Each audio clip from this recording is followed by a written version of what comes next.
বর্তমানে এখন আমাদের সবার মনেই একটা প্রশ্নই ঘুরছে সর্বদা, যে ওয়েস্ট বেঙ্গলের গ্রুপ সিটি পরীক্ষা তো অনেক দিন আগে হয়ে গিয়েছে, এই পরীক্ষার রেজাল্ট কবে বের হবে সেই সংক্রান্তই গুরুত্বপূর্ণ তথ্য দেব। তাই সবাই অবশ্যই প্রথম থেকে শেষ পর্যন্ত দেখবে। দেখো, পরীক্ষার তথ্য চলতি বছরের মার্চের 1 তারিখে গ্রুপ সির পরীক্ষা হয়, আর মার্চের 8 তারিখ অর্থাৎ 8ই মার্চে গ্রুপ ডির পরীক্ষাগুলি শেষ হয়েছিল। প্রায় 10 লক্ষেরও বেশি প্রার্থী 8,478টি শূন্য পদের জন্য অ্যাপ্লাই করেছিল। দেখো, তারপরে কিন্তু অ্যান্সার কি প্রকাশিত হয়। তোমরা অনেকেই অ্যান্সার কি মিলিয়ে দেখেছো তোমাদের নম্বর কত এসেছে। পরীক্ষা প্রায় সবারই ভালো হয়েছে, আর কাট অফ অনেকটা বেশি হাই হবে।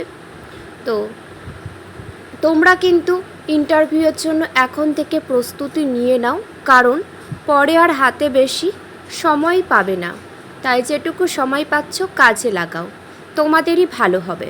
দেখো, সম্ভাব্য সময়সূচি বিভিন্ন শিক্ষা বিষয়ক পোর্টাল এবং কমিশন সূত্রের ইঙ্গিত অনুযায়ী চলতি অগস্ট মাসের দিকে বা সেপ্টেম্বর মাসের শুরুর দিকে এই ফলাফল প্রকাশিত হবে বলে মনে করা হচ্ছে। মেরিট লিস্ট প্রকাশ হওয়ার জোরালো সম্ভাবনা রয়েছে। তোমরা সবাই জানো, এই যে একটা আমরা সম্ভাব্য সময় বলছি, এটা কিন্তু আনুমানিক, মানে 80% বা 90% সম্ভাবনা আছে। এর মানে এই নয় যে পুরোপুরি প্রকাশিত হবে। তোমাদের মধ্যেও যেমন একটা ধারণা চলছে, প্রত্যেকটা মানুষই কিন্তু এটা অনুমান করছে। মানুষের অনুমান বেশিরভাগ ঠিক হয়, আবার ভুল হতেও পারে, কেউ কিন্তু গ্যারান্টি দিয়ে বলছে না। দেখো, যখনই রেজাল্ট প্রকাশ পাবে কোনো থার্ড পার্টি অ্যাপ বা ফেসবুকের লিঙ্কে গিয়ে ক্লিক করবে না। এই সমস্ত জায়গায় ক্লিক করবার ফলে কিন্তু অনেক মানুষ অনেক বিপত্তির সম্মুখীন হচ্ছে। তোমাদের সাবধান করে দিচ্ছি, তোমরা হুটোপাটা করে আবেগের বশে রেজাল্ট দেখতে যাওয়ার ঝোঁকে পড়ে তোমরা কিন্তু এই সমস্ত ভুলভ্রান্তি করবে না, ঠিক আছে? কারণ এখন বেশিরভাগ জায়গায় কিন্তু দুর্নীতি চলছে, 2 নম্বরই চলছে।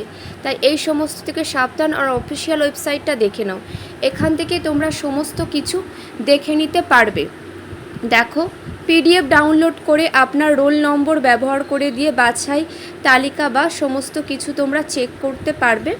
আর পরামর্শ দেওয়া হচ্ছে যে এই সমস্ত গুজবে তোমরা কান দেবে না, অপেক্ষা করো, ধৈর্য ধরো, রেজাল্ট বেরিয়ে যাবে।